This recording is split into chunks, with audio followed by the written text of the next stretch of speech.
With the 5th pick in the 1998 NBA Draft, the Golden State Warriors select Vince Carter from the University of North Carolina.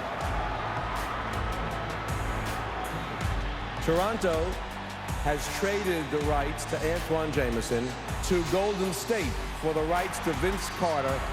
Carter! Oh my goodness gracious! Carter!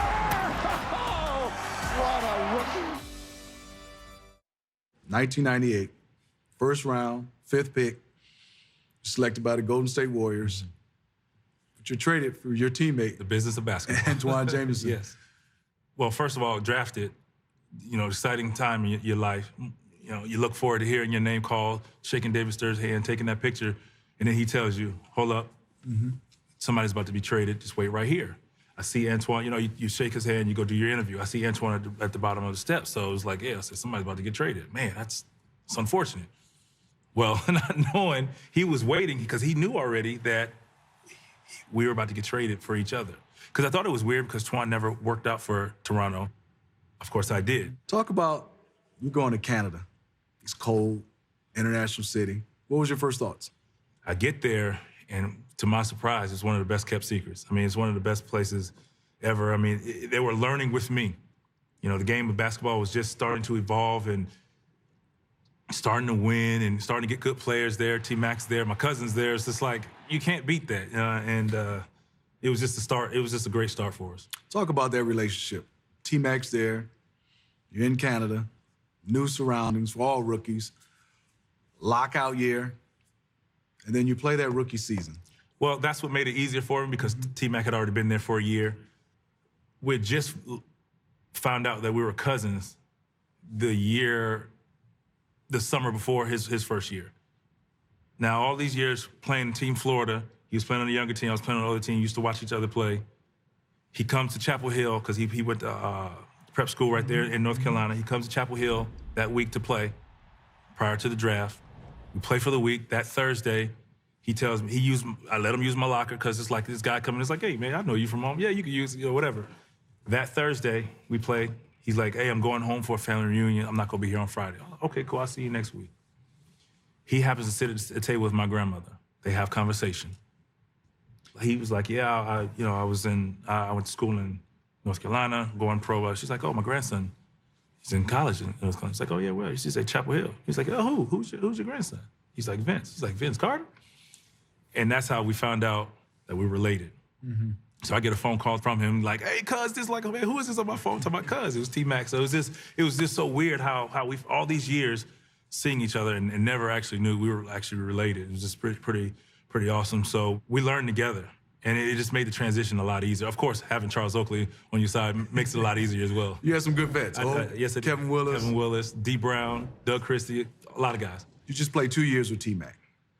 And I look at, being an older guy playing against y'all, I said, whoo, these two could be a problem for years to come. But you only get a chance to play 2 years. Have you thought about you and T-Mac if y'all had played longer? We've talked about it. What's the conversation? How'd it go? It was like, cuz what if? Like we always we would say that, like, man, what if? And just laugh about it because we were tight. We looked out for each other. We made plays for each other. We understood the game because we grew up together in it, right there. And I understand what he wanted to accomplish, who he wanted to be. He wanted to spread his wings. So that's the why not. That's the why not y'all didn't play against. Yeah, I understood it. And I felt personally that we could do it together.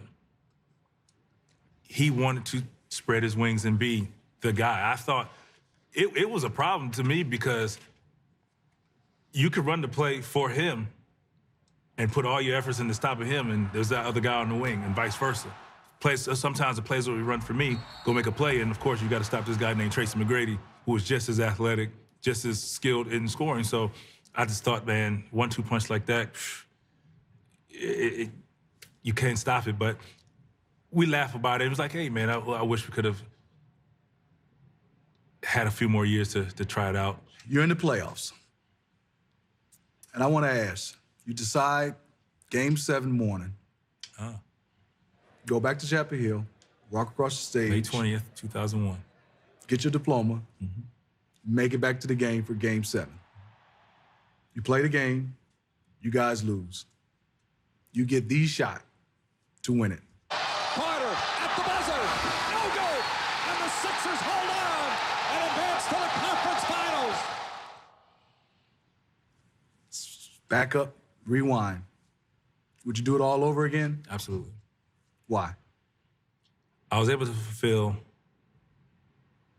both of my obligations.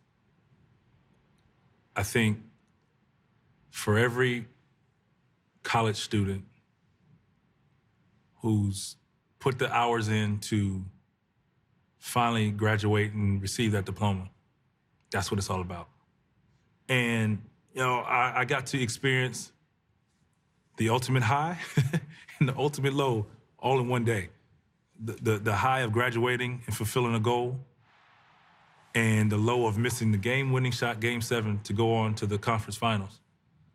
And I was able to hold my head up high, though. You know, I was thankful for the opportunity, and I would take that shot again. When I got home to Toronto, I went to the gym, took that same shot 7 times in a row and made it for peace of mind.